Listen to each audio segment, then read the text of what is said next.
നമസ്തേ. തോരാമഴ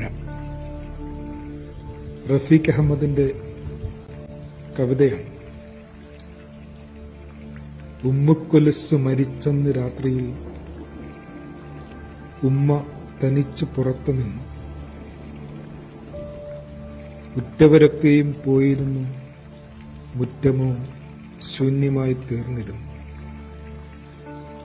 കുറിഞ്ഞിപ്പൂച്ചയെയും കുഞ്ഞുടുപ്പിനെയും ചെരുപ്പിനെയും എല്ലാം ഓർത്തെടുത്ത് കവി വീണ്ടും പാടുന്നു.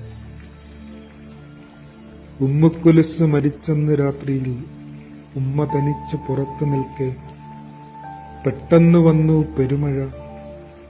ഉമ്മയോ ചിക്കനകത്തു ചെന്നു. വില്ലൊടിഞ്ഞെന്ന് ചിണുങ്ങിടാറുള്ളൊരാ പുള്ളിക്കുട ചെന്നെടുത്തു പാഞ്ഞു.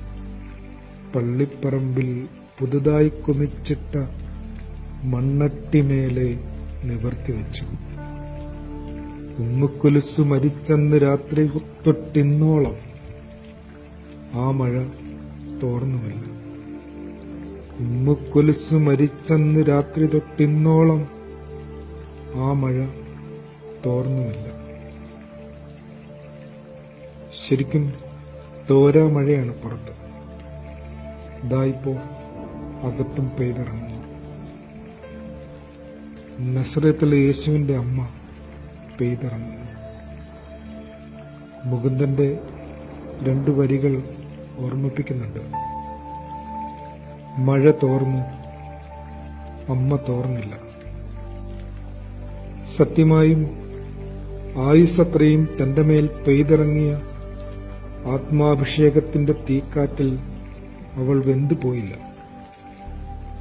അതുകൊണ്ടാവും എരിയുന്ന തീയിൻ നടുവിൽ എരിയാതെ നിന്ന മുൾമരം അവളുടെ സാദൃശ്യമായത്. എത്ര അതുല്യമായൊരു സമ്മാനമാണ് അവൾക്ക് ദൈവം നൽകിയത്. എന്നിട്ട് സകലവും നിവൃത്തിയായി എന്നും ചൊല്ലി ഒരു നാൾ അവൻ പിൻവാങ്ങി. ഒരു സാധാരണക്കാരി അമ്മയുടെ പ്രതീക്ഷകളെയെല്ലാം തിരസ്കരിച്ചുകൊണ്ട് ആ മകൻ തന്റെ പതിവ് പോലെ ഒലിവ് മലയിലേക്ക് പിൻവാങ്ങിപ്പോയി. അമ്മയുടെ നിയോഗമാകട്ടെ പിന്നെയും ശേഷിച്ചു. പെന്തിക്കോസ്തായിലെ തീമഴപ്പെയ്ത്തിൽ അവന്റെ സഖാക്കളെ നനച്ചൊരുക്കുവാൻ തക്കപോലെ അവൾ യെരുശലേമിൽ പാർത്തു. ആ അമ്മ മഴക്കാർ എത്രമേൽ ആദിമസഭയെ നനച്ചിട്ടുണ്ടാവും. അപമാനങ്ങളുടെയും ആത്മനൊമ്പരങ്ങളുടെയും ഉള്ളൊരുക്കങ്ങൾക്ക് നടുവിലും ചിലർ ഇങ്ങനെ ആർക്കൊക്കെയോ തുണ നിൽക്കാറുണ്ട്. അത്തരം സുഹൃതങ്ങൾ തീർത്തും നിശബ്ദമായി നമ്മുടെ ഇടയിലും പാർക്കുന്നുണ്ട് സഖേ. ഉറ്റവരൊക്കെ പോയിട്ടും ചില നിയോഗങ്ങളും പേറി ജീവിതം തുടരുന്നവർ. അവർക്കിനി ഈ ലോകത്തിൽ ആഹ്ലാദിക്കാൻ ഒരു സ്വകാര്യ കാരണവും അവശേഷിച്ചിട്ടുണ്ടാവില്ല. നാം തേടിപ്പായുന്നതൊന്നും അവരുടെ വിചാരലോകത്ത് തന്നെ ഉണ്ടാവില്ല. പ്രശസ്തി പത്രങ്ങളും വൻ നിക്ഷേപങ്ങളും സ്ഥാനമഹിമകളും എന്തിന്, ലൈക്കുകളും ഡിസ്ലൈക്കുകളും പോലും അവരെ ബാധിക്കുന്നതേയില്ല. ഐഹിക സന്തോഷങ്ങളുടെ നേർക്ക് ഹൃദയവാതിൽ കൊട്ടിയടച്ചിട്ടും അവർ ജീവിക്കുന്നു. നമ്മെപ്പോലെയല്ല സഖാവേ, അവർ ജീവിക്കുന്നത് മറ്റു ചിലർക്ക് വേണ്ടിയാണ്. ചിലപ്പോൾ കുത്തുവാക്കുകൾ മാത്രം തിരികെ നൽകുന്ന ചിലർക്ക് വേണ്ടി പോലും അവർ ജീവിക്കുന്നു.